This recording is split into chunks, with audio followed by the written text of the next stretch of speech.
Welcome back to This Week in Immigration. I'm your host, Hannah Tyler.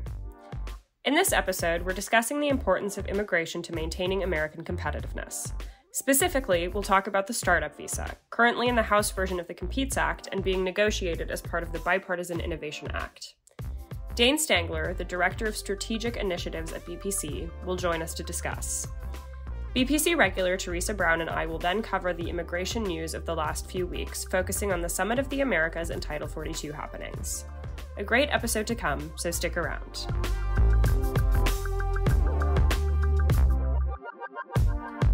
Welcome back.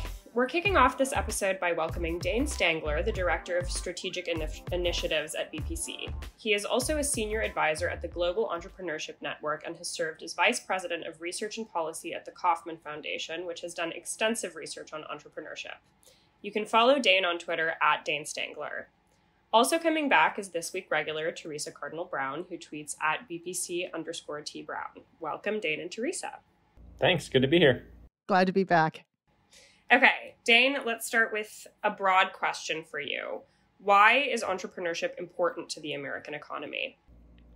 Well, at the most basic level, the thing that many policymakers and elected officials care about is job creation.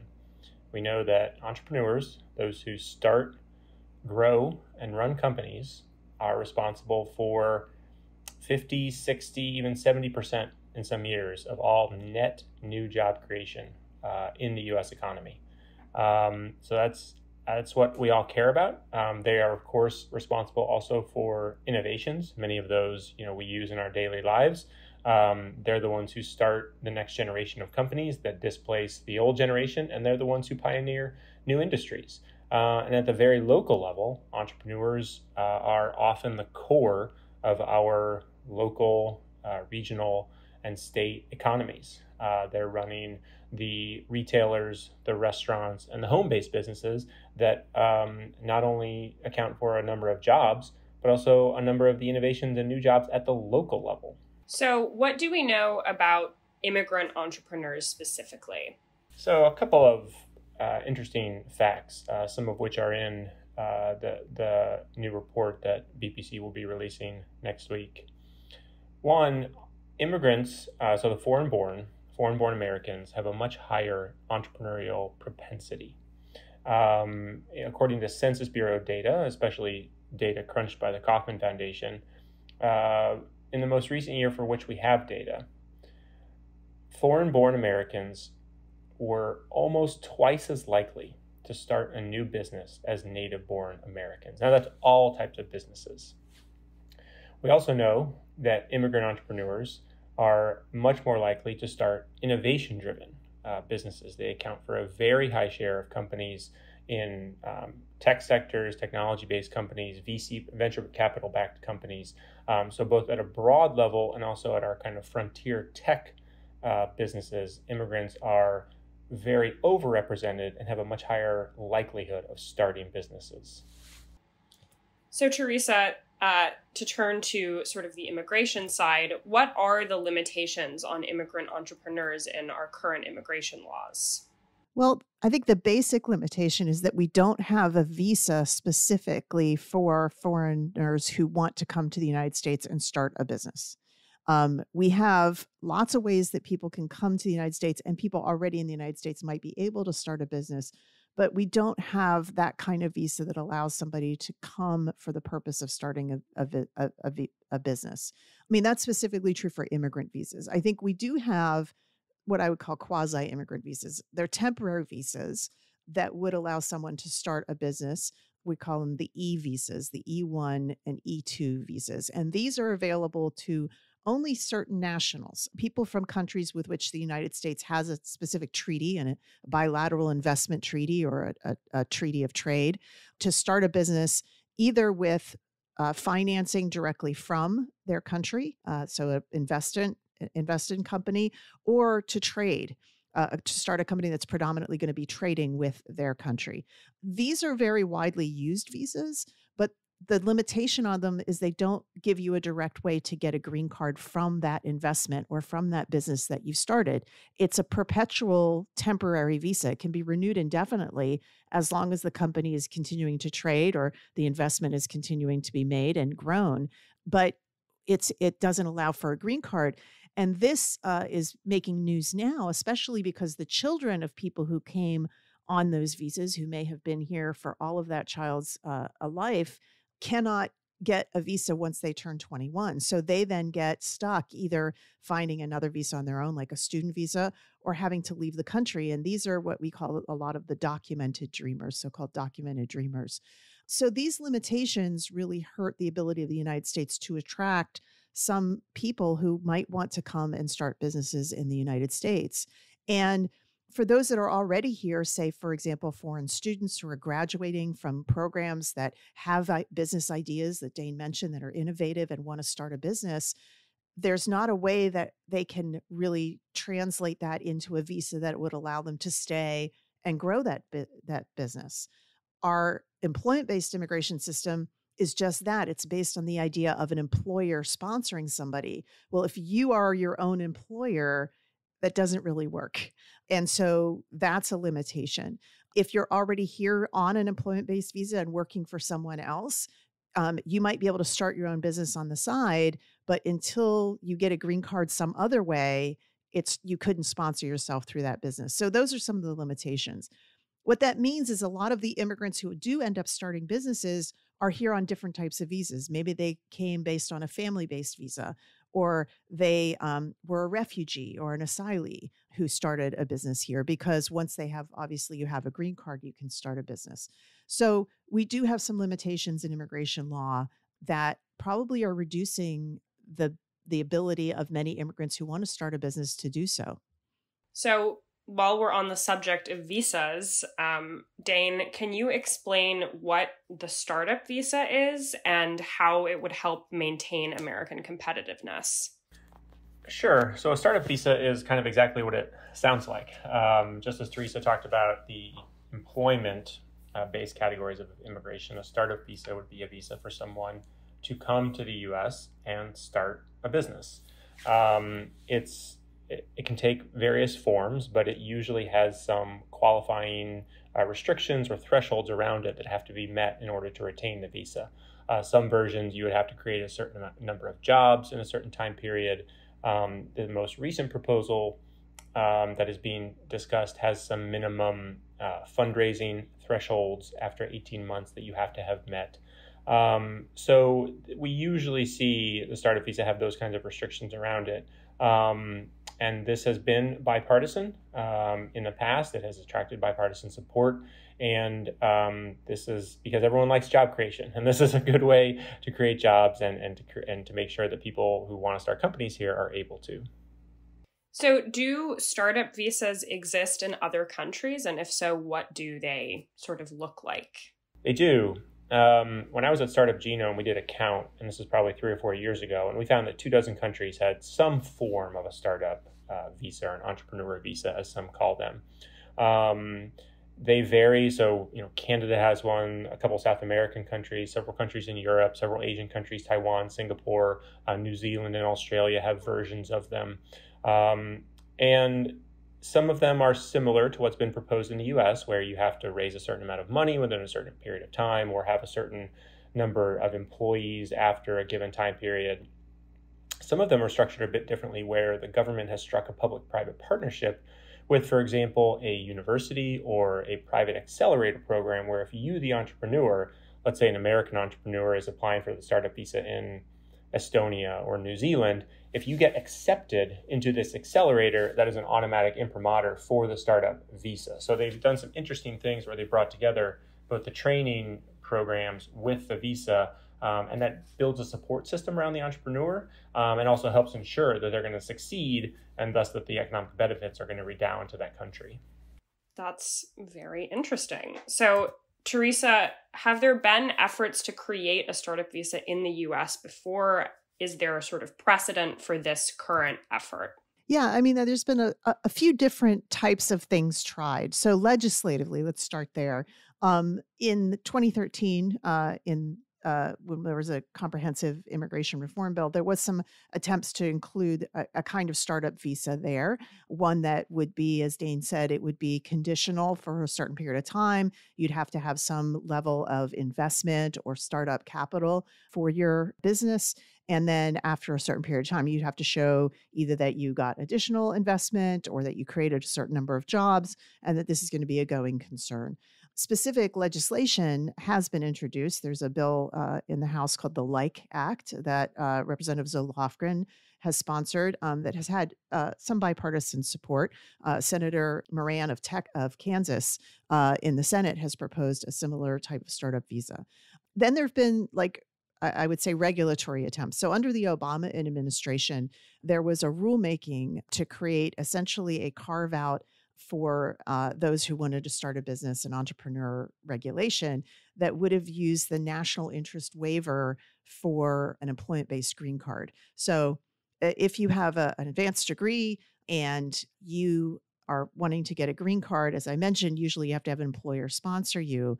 There's also something called a national interest waiver of the job requirement that you can qualify for if what you're coming to do is deemed in the national interest. And so under the Obama administration, they basically said, we believe that certain types of entrepreneurs are in the national interest. And so we're going to use this provision of law to file a regulation to allow this to happen. That was subject to some controversy and didn't really get off the ground.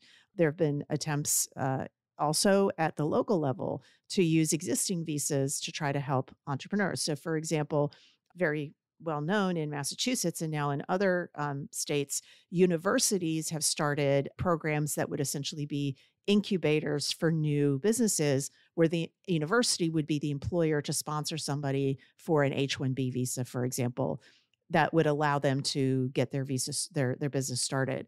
There's some limitations on those, obviously, when you go to try to get a green card, but at least allows some of these companies to kind of get off the ground. So unfortunately, none of these have so far passed Congress. So we're still waiting for our immigration system to have a particular visa category for entrepreneurs. Could you talk a little bit about what fields a startup visa would have a particular impact in? Sure. So, of course, the impact of a startup visa will depend on how it's structured, how the restrictions, the qualifying thresholds, and the timelines are structured. Let's take the current, the Like Act, the startup visa and the Like Act that Theresa mentioned. Because the qualifying criteria include an equity investment, a qualifying investment, which is $250,000 after 18 months, or a government award, let's say a Small Business Innovation Research Award. Those two criteria would tend to mean that we're going to see technology-based, science-based companies applying for and receiving this visa, just because of the nature of how those investments are made, what types of companies they're made in, who receives those government awards. So those fields, that could be artificial intelligence, could be quantum computing, it could be biomedical or bioenergy research. There's a lot of R&D money also in these bills that are making their way through Congress. So a startup visa in these fields could really amplify the impact of those R&D investments. So this is designed, to really ensure that the U.S. stays on the leading edge of those technology and science-based fields. So you touched a little bit on this in your last answer, but how does the current legislation on innovation and competitiveness sort of fit into this discussion? So the bills that are making their way through Congress, as Theresa has alluded to, the American Competes Act and USICA, which are now the Bipartisan Innovation Act, I think is the latest iteration of the name, making its way through the conference process. The core of this bill, the core of these bills and whatever comes out at the other end is really to maintain U.S. economic competitiveness, in particular with China, but, in general with the rest of the world. There's a lot of money for R&D. There's provisions to help commercialize new innovations. There's a lot of support for energy and the Department of Energy and its related research and development efforts. There's some trade provisions in there too, but economic competitiveness is really, the core motivation of this bill. A startup visa is a natural complement to these bills, because if we pour more money into R&D, or we push commercialization, or we're trying to support American companies and the American economy as they compete on the global stage with Chinese, European, Asian companies, a startup visa ensures that that next generation of entrepreneurial talent has the option to come to the U.S. and build those companies. It means that we have the ability to attract the next great company in AI, the next great company in a climate change related energy technology, the next great company in any cutting edge field. So if we're serious about making these investments, we need to be serious about getting the talent, and that talent is going to want to start companies, and we want to have them start those companies here. Theresa, can you talk a little bit more about what the provisions are in the bills that Congress is considering?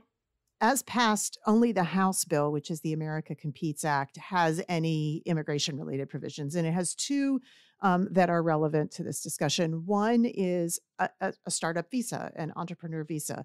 It would, as Dane said, it looks very similar to the Likes Act, but it would allow entrepreneurs who have attracted capital, venture capital or investments or other types of funding and are starting a business to get a provisional green card that can then be turned into a full green card after a certain period of time where the investment has essentially produced a viable business and or jobs. The second provision is similar to some other bills that have been introduced in various places, would apply to advanced degree holders in STEM fields, and it would give them the ability to apply essentially directly for a green card. So this is, I think, a provision that would allow some of those students that may have ideas for business startups, but may not qualify based on the startup visa, the ability to get a green card if they're working in their field that could then help the innovation and competitiveness that the bills are trying to achieve. And so I think taken together, these two provisions are really, in many ways, essential to achieving some of the ends of the rest of the parts of the bill. Because as much as we want to believe that we have all of the greatest talent in the world in the United States, we don't have enough of it. And when we're talking about innovation, and particularly research and development, bleeding edge technologies, it's in our interest to have all of the smartest people here and working together with the Americans that are also involved in these industries, but also those that are coming here to study and take advantage of our existing research institutions where a lot of these ideas are developed from, our business climate that is really enabling a lot of this innovation to take place. To have more of those people here, it's an additive effect, right? We're gathering all the smartest people to get all the brains together and do better. And so we think that taken together, those two provisions are really going to be essential to achieving some of these other ends that the bills have. So they're in conference right now. As I said, it's only in the House bill. The Senate bill did not include any immigration provisions. And generally when that happens in Congress, when it's in one bill and not in the other, those are the first things to get dropped. But I think there's a growing understanding in Congress, and I think some members are talking more about why these provisions may be necessary to keep in. So stay tuned. We'll see how this all plays out. Remember, it has to get 60 votes at the end of the day in the Senate. And we're hopeful that we can make I think that there's some strong bipartisan support for these provisions. And Dane, you touched on this briefly earlier, but what does the current focus on China have to do with all of this? I think there's a couple of different dimensions. One is China, for better or worse, is one of the few unifying bipartisan topics on Capitol Hill right now. And that has been the motivation for these bills, USICA and Competes, and the motivation to come together in a formal conference, which we haven't seen in a while, and actually get something to the president. In terms of the startup visa, I think it plays into that as well, because we've seen China be very proactive in trying to recruit international talent through their 1,000 Talents programs, recruiting Chinese from the U.S. who may have studied here, may have worked here to come back. Theresa will know the numbers far better than I do, but we have lots of Chinese students in our science and engineering programs here at universities and undergrad and grad. Many of them want to stay here, whether to start companies, join startups, or join large companies. So I think that is a significant dimension in a lot of ways here. Yeah, and I would just add, as you mentioned, a lot of the graduate and postgraduate students, particularly in STEM fields, particularly in engineering fields, the two largest nationalities are China and India. So it is a significant portion of those that are graduating with the skills and knowledge base that that employers in the United States and research and development organizations are looking for. If you look at patents filed, particularly in tech areas, that tends to have a lot of Chinese names attached to a lot of those, especially, and also just like the academic literature in these fields.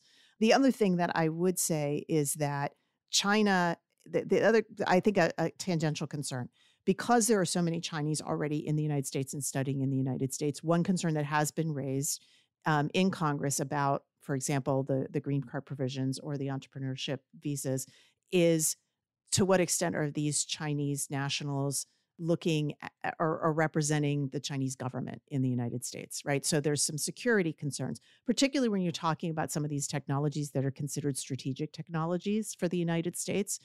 We do have existing limitations on which foreign nationals can be involved in certain types of technologies in the United States, technology transfer restrictions.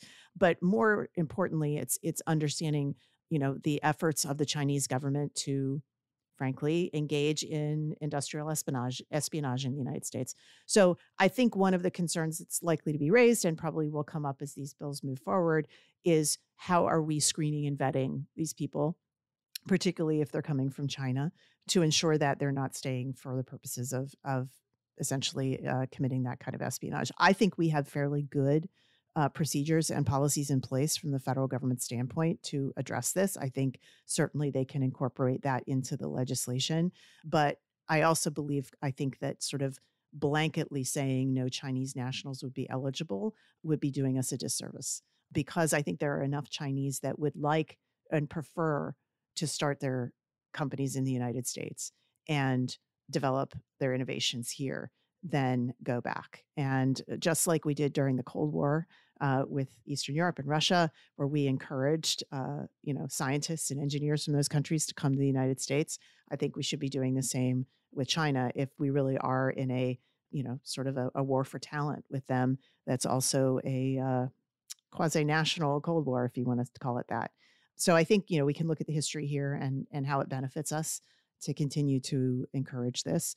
But it's worth mentioning in the context of China specifically that there's concerns are out there.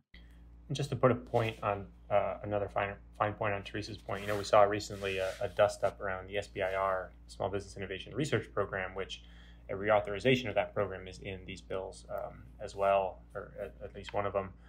But we saw there was a story in the Wall Street Journal a few weeks ago about some of the awardees who had been relocated to China, to Theresa's point. And I think there were 7 or 8 instances. So it, perhaps not pervasive, but it does happen. I think to Theresa's earlier point that these entrepreneurship provisions in this competitiveness package are essential to ensuring that we're achieving the overall ends of the bills.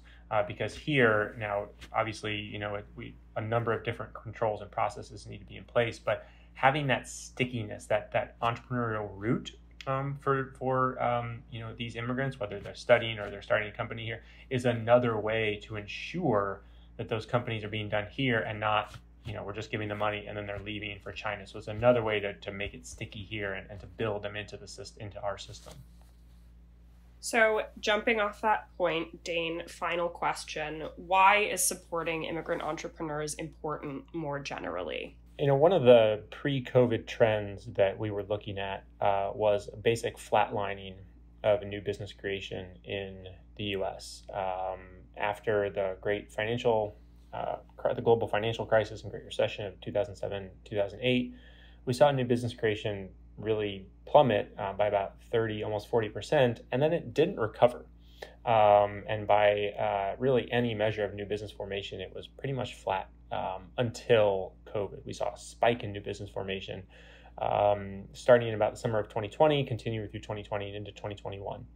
If we look at the breakdown of entrepreneurial propensity by immigrant versus native-born American, the rate of new entrepreneurial activity for native-born Americans was flat from about 2005, 2006 until 2021 when it spiked along with, or 2020 when it spiked along with everyone else. The only population where we saw a high rate and a rising rate of entrepreneurial activity over the last 15 years was among immigrants. They were kind of sustaining business creation in the U.S., even though at an aggregate level it was flat. They were accounting for a greater and greater share. It remains to be seen whether this COVID spike in new business formation is going to continue. But based on the trends of the last 10, 15, 20 years, immigrants are going to be essential to us maintaining a healthy rate of new business formation and growth overall. Well, great. Thank you both so much. This was a super interesting conversation. For more on this topic, BPC is releasing a new report on immigrant entrepreneurship on June 13th, and we're hosting a webinar to discuss its findings and recommendations with both Theresa and Dane. You can check out the event and report at bipartisanpolicy.org/immigration. After the break, Title 42, the border, and the Summit of the Americas. Stick around.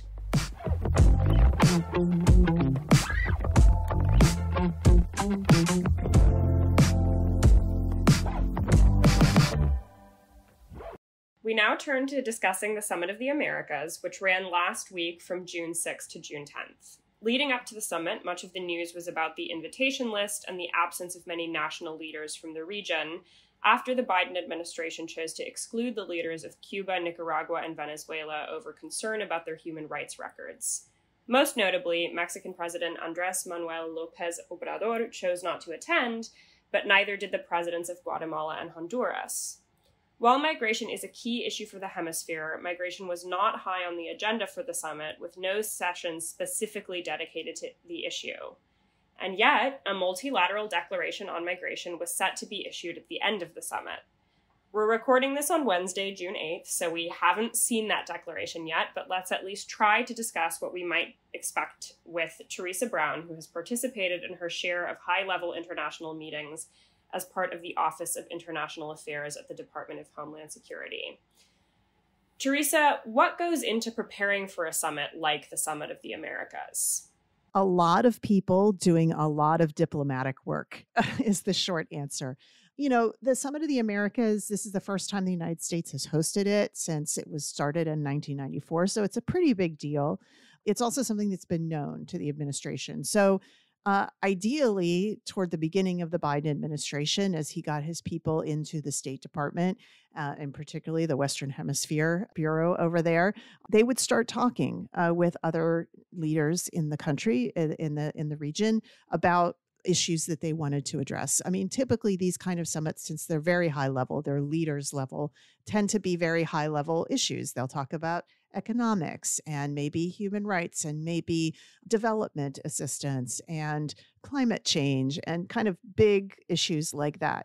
You know, they're not likely to get down too much in the details, but the idea is that especially if you're hosting one of these summits, you want to be able to say at the end, we got an agreement from all of these countries to do something.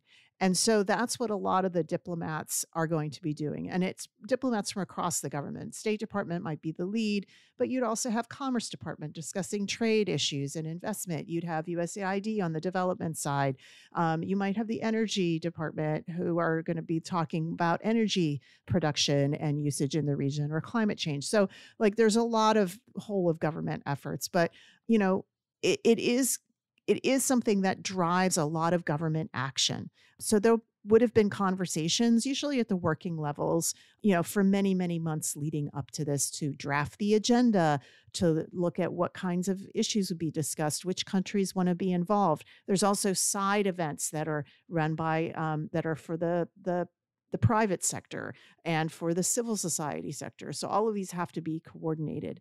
At the end of the day, though, as I said, the leaders want to have some sort of declaration. And so a lot of effort is put into saying, what can we announce? What is the big outcome of this summit? Or did we just get together to say hi to each other? So what we understand is for the Biden administration is this migration declaration coming out at the end of the summit is their big declaratory outcome. even though, as you mentioned, there's no migration session at the summit itself. So what that tells me is that there's been a lot of effort put forward in the months leading up to this to come up with a migration declaration so that they aren't necessarily going to be talking about it at the summit, but there's been some agreement on this kind of a thing before the summit ever began. That's really interesting that it wasn't really prominent on the agenda, but it's the big declaratory statement at the end. So what do you think might be in this Los Angeles Migration Declaration, as we're hearing it might be called? Yeah. So first of all, I would say don't expect a lot of detail. Most of the times, in order to get a lot of different countries to sign on to something, it's going to be general concepts. It's going to be things like, we agree to work together to address migration in the region. We agree to work together to open avenues for legal migration or protection for those who are migrating.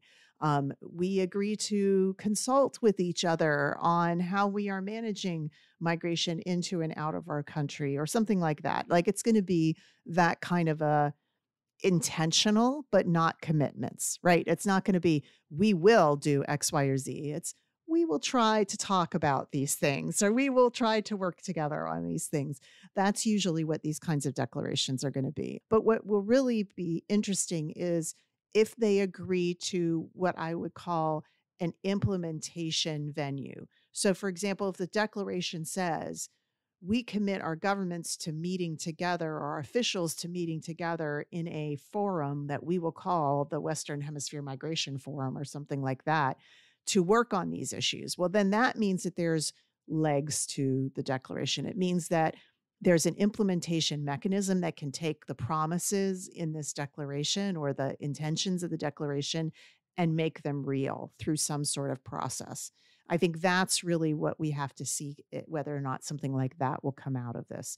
And who will lead that? Will that be led by the Organization of American States or the International Organization on Migration, or will a country have a rotating presidency or what? But there in order for this to be more than just a statement of intention, there has to be some mechanism by which the intentions can be carried out. And so I think that's the important thing to look at.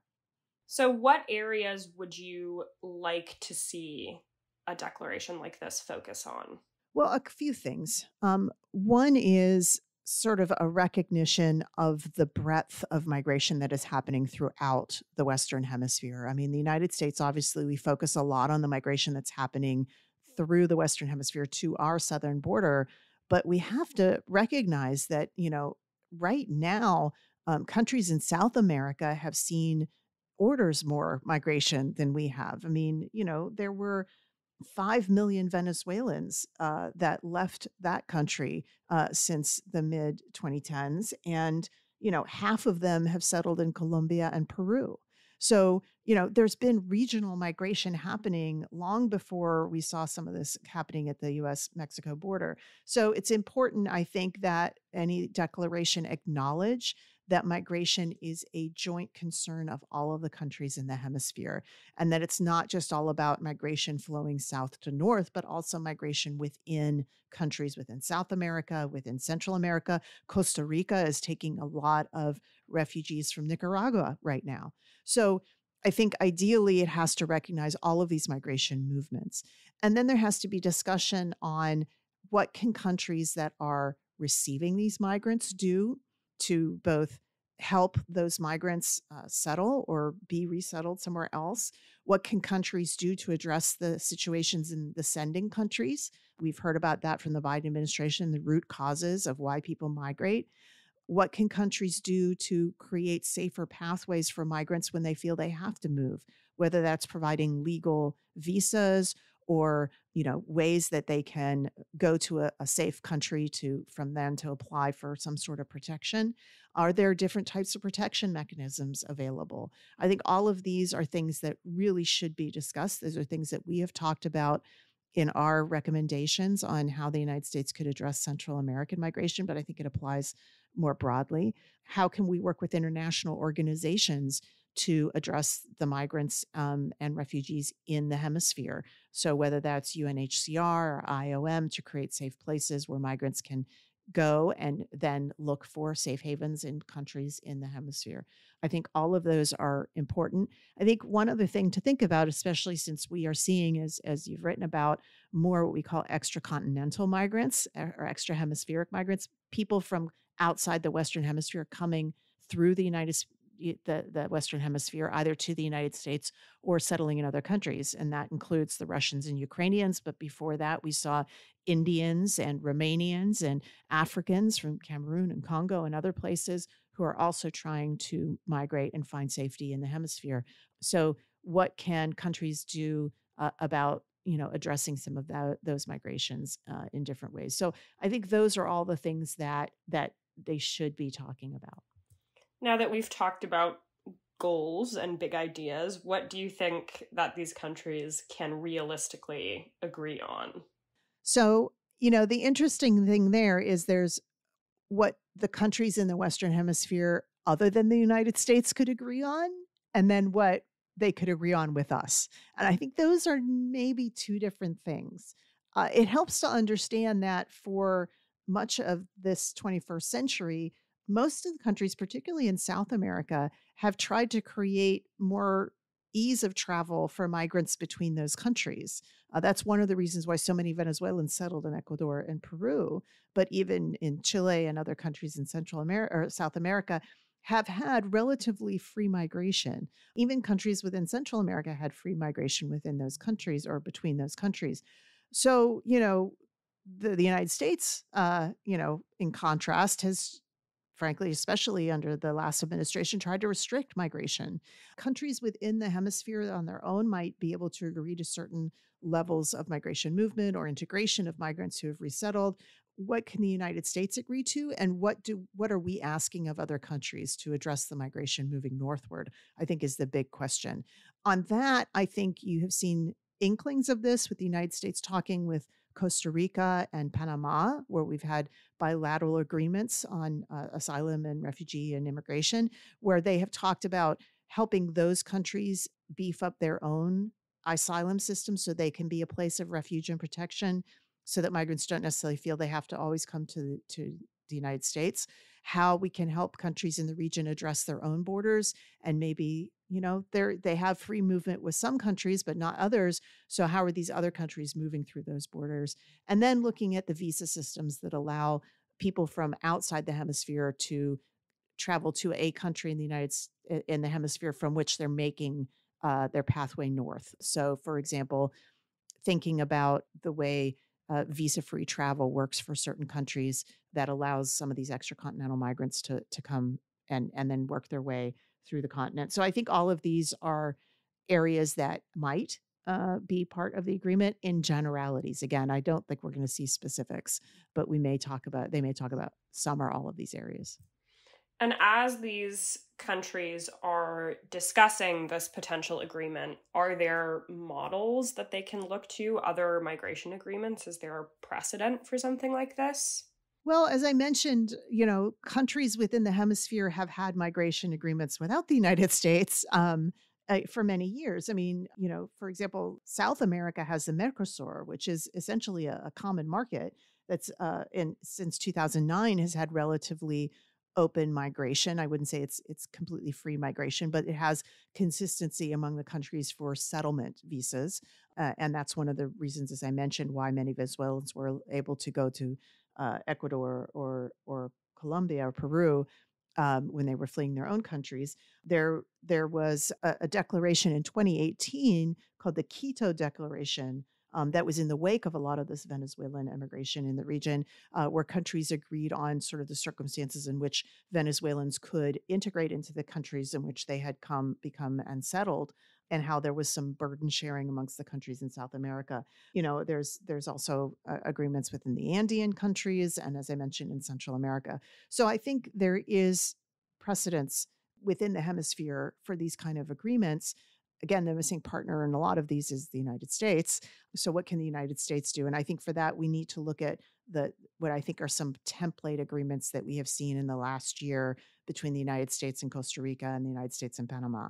I think those represent the kinds of things that the United States is hoping to get agreement on, things like managing borders, creating additional lawful pathways for migration or settlement in countries, beefing up asylum systems and offering protections. I think all of those are on the table. And I think also maybe not discussed publicly, but probably certainly on the table is what I would call information sharing, and which is how can countries share information with the United States about populations that they're seeing moving into or through their countries, so that we have more information about, who might be trying to make their way north.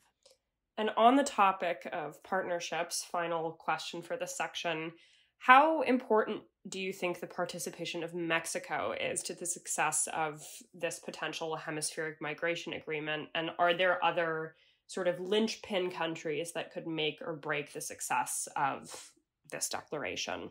Certainly, from the perspective of the United States, there is no more important country in managing migration right now than Mexico. So even though AMLO, as he is called, is not coming, he is sending his foreign minister, Marcelo Ebrard, who has been essentially the chief negotiator with the United States on all of these issues for this government for many years now. So I don't think that, certainly the president not coming is a bit of a diplomatic blow to the United States. But I think the fact that the foreign minister is here, and he's the one that's been most deeply involved in the migration discussions with the United States for many, many months now, means that they are going to be engaged in this conversation around migration for sure. And I think if possible, Mexico will be a signatory to the declaration. I certainly hope so. So I think that, their participation is key. Is the presence of their leader key to getting this agreement done? I don't believe so, but, again, we're talking before that's released. I guess we'll know in a couple of days. As to other linchpin countries, I think I've already mentioned that, the United States has created these agreements with Costa Rica and Panama. I think, it's instructional that Guatemala and Honduras are not sending their presidents. I mean, those are two pretty significant migrant sending countries. We know that Vice President Harris was in Honduras for the inauguration of their new president, who's a female president. And I think there was a lot of hope that that change in administration in Honduras could open up some avenues of diplomatic dialogue on many issues, including investment in the countries and migration. The absence of President Giammattei of Guatemala, I think, is also a little bit concerning. We haven't heard about recent conversations between the Guatemalan and U.S. governments on these issues. So it's kind of important to kind of see where those go. And then I would look at South America. One thing to understand, and particularly when we look at certain populations like the Venezuelans and Haitians that we're seeing coming to the United States-Mexico border right now, many of them did not come directly from Haiti or Venezuela. Many of them had been resettled in other countries in South America, like the Haitians in Brazil or in Ecuador, or the Venezuelans in Colombia or Peru. And now are making secondary migrations north to the United States as the situations, particularly post-pandemic economic situation, those countries have deteriorated. So it is worth looking at those countries that have been hosts to a lot of migrants to say, can we help them support those populations and their own populations so that there's not this secondary onward migration? And so I think that some of those conversations will be key, as well as we're looking at now a truly hemispheric migration circumstance. Okay, so we're going to close out by talking about Title 42. Theresa, can you talk about sort of where we stand on Title 42? Yeah, so to recap for our listeners, the saga of Title 42, this is the CDC order preventing the entry of most migrants who arrive without papers to our borders that was instituted in March 2020 under the Trump administration, was continued by the Biden administration, and in April was announced by the CDC that they would end Title 42 by May 23rd. This created a lot of concern amongst many people, including many members of Congress, frankly, mostly Republicans, but also many Democrats, as well as border communities along the U.S.-Mexico border, who were very much afraid that the administration was not ready to process people if Title 42 came down. That Title 42 was used to expel so many people, and the numbers are growing, that if they are not able to be expelled under Title 42 and they have to be apprehended and processed under our immigration laws, that our systems and the communities would be simply overwhelmed. Add to that the feeling by many Republicans that it was another effort by the Biden administration to simply undo a Trump-era policy for border control. And that resulted in many states' attorneys general suing the federal government to keep Title 42 in place. So that lawsuit resulted in a temporary restraining order that turned into a preliminary injunction requiring the administration to keep Title 42 in place as of now. And so that's where things are right now. There were some efforts in Congress when they were considering legislation to extend and expand money for COVID relief, that there would be an amendment to require the administration to keep Title 42 in place until the end of the COVID public health emergency. Those votes have not taken place, in part because that underlying COVID bill hasn't moved anywhere, but it's still a threat, if you will, out there in Congress that they may still engage to require Title 42 to stay in place. In the meantime, another court case that we talked about here that preceded this most recent one said that families encountered at the border could not be sent back under Title 42 without an interview to make sure we weren't sending them back to persecution or torture. Practically, what that has meant is that since doing that is almost the same as interviewing people for credible fear, that most families now are going to be having these interviews and are not going to be expelled under Title 42.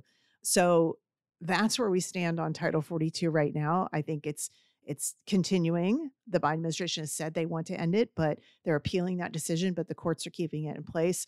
But practically, I think because of these other issues, we're going to see fewer people, frankly, actually subjected to Title 42. And now that this stay has been put in place, how long do you think Title 42 is going to stay in effect? I think right now I would foresee it staying in effect through the end of the year. I mean, court cases, as we know, take a long time. And while there may be back and forth, there's appeals that can be put in place. It's unclear, frankly, from some quarters, how hard the administration is going to push to end Title 42. There are some people who believe that the administration was kind of hoping Congress would make them keep it in place because they are not ready for taking it down in spite of plans that have been released and testimony by DHS Secretary Mayorkas of all the things that they're trying to do. The fact of the matter is they had operational plans to kind of manage the numbers, but not policy plans that would do anything differently that would not result in more people being released in the United States. And I think that was the thing that caused a lot of consternation from a lot of folks. So we actually just released a report about how the administration has applied Title VIII so far in 2022 to try to sort of guess what might happen when Title 42 is eventually done away with. I'm going to sort of summarize the findings of that really quickly, and then we'll talk about sort of what it means. So, of the people processed under Title VIII so far in fiscal year 2022, the most have been processed into the Notice to Appear / Own Recognizance, which is the NTAOR category. That's about 175,000 people. The NTA is a charging document that signals the initiation of removal proceedings against a person, and that person with the NTA has to appear in immigration court on a date specified or a date to be determined. This person will sign paperwork committing to appear for scheduled immigration hearings and isn't subject to detention, and is eventually released into the United States without monitoring once they sign this paperwork. And the number of NTAORs has increased pretty dramatically under Biden. The second largest category is warrant of arrest / notice to appear detained, which is about 150,000 individuals. These people in this category are detained by ICE, often until they've had their hearing in immigration court. So they're not released into the United States because they're in detention. The Biden administration sort of talked when they were making their plans for Title 42 to come down about putting more people into the ATD program, which is an alternatives to detention program, and that they are expanding that program very rapidly. There have been around 120,000 people enrolled in an ATD program and then paroled into the country since October 2021. The number of migrants in parole and ATD category increased very significantly between March and April of 2022, when there were all of these discussions going on about whether Title 42 was going to come down or not. It went from 25,000 enrolled in March to a little over 40,000 enrolled in April. So there is some idea that the Biden administration is going to expand ATD programs pretty rapidly. And people who are in ATD programs are released into the country, but they're monitored while they're released. And then finally, they also talked about, Mayorkas specifically has said that he wanted to increase the use of expedited removal. To date, about 53,000 people have been placed in expedited removal. There was a huge drop in expedited removal because of the pandemic and because of Title 42. And the numbers increased when Biden entered office in January 2021, but the numbers have sort of fluctuated and they dropped in October 2021. But then again, in this March-April time period of 2022, there was a doubling of the number of people placed into ER proceedings. So it went from 6,000 in March to 12,500 in April. So again, indicating sort of a possible ramp up by the Biden administration of expedited removal. We'll have to see if that holds since Title 42 is still in place. So, Theresa, do we think the patterns so far this year that I laid out will continue? And what factors influence which migrants are processed under Title 42 or Title 8 now? Yeah. So first of all, thank you, Hannah, for pulling all that data together and writing that blog. The piece that you didn't say is that so far in fiscal 2022, at least through April, the majority of encounters did result in a Title 42 expulsion, a slight majority, but a majority. So I think it's important to understand that if Title 42 stays in place, the biggest change in who will be subject to Title 42 will be the families. As I mentioned, that other court case that is out there really restricts the ability of the administration to expel a family without having going through that interview. And frankly, just operationally, if the administration has to interview those families before expelling them under Title 42, it's not that different from giving them a credible fear interview under expedited removal. So procedurally and practically, it may just be easier to use expedited removal there, especially since they have started their new asylum rule, which would allow asylum officers who conduct expedited removal credible fear interviews to also then proceed to adjudicate an asylum claim. So I think that, that those kind of things are impacting both who is subject to Title 42 and Title 8 and what might happen if Title 42 were to come down. But the big outstanding question is just the numbers. And it's worth understanding that, the plans that Secretary Mayorkas laid out, as you mentioned, their big change is we want to use more expedited removal. The people that are most likely to be subject to expedited removal and who would actually be removed are mostly going to be single adults, because they are statistically less likely to claim fear of return and or make an asylum claim. And if they don't, then expedited removal will allow them to be returned much the same way Title 42 is right now. So I think that's the group that's most likely to see expedited removal and to remain under Title 42.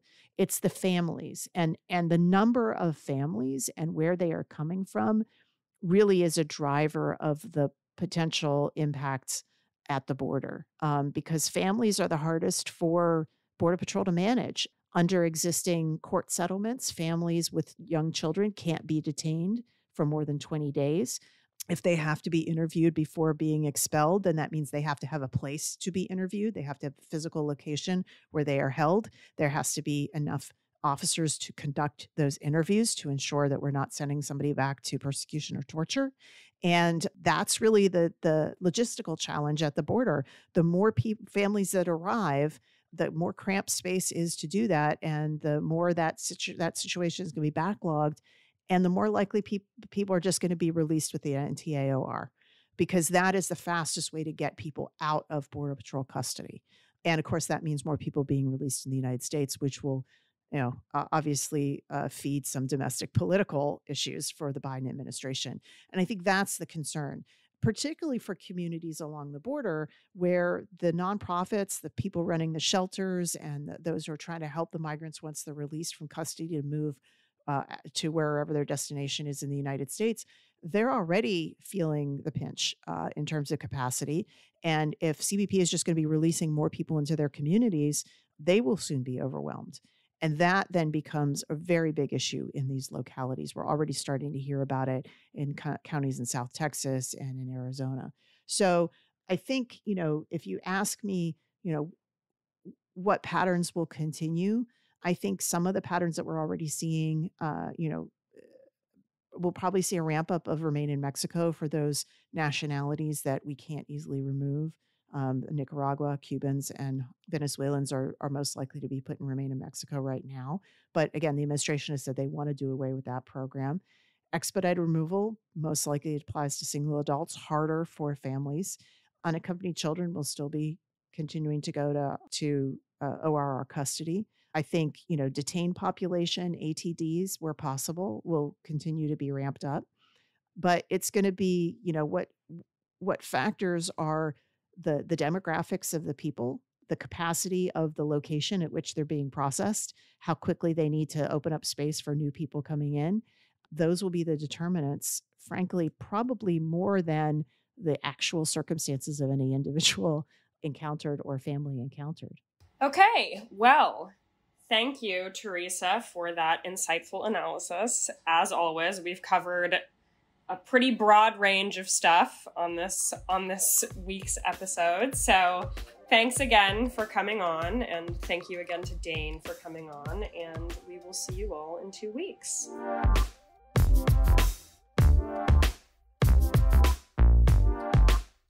And that's it for our show this week. One last reminder to subscribe, rate, and review this podcast on Apple Podcasts, Stitcher, Spotify, or your favorite podcast platform, and share it with your friends and colleagues. You can also find more information on all the issues we discuss here on the show at bipartisanpolicy.org/immigration. I'm Hannah Tyler. This Week in Immigration was created and executive produced by Theresa Brown. This week's episode was written by Hannah Tyler, Theresa Brown, and Hanadi Jordan. Ethan Plotkin produces and edits our show. The executive producer of BPC Podcasts is Lucy Manning. See you in 2 weeks.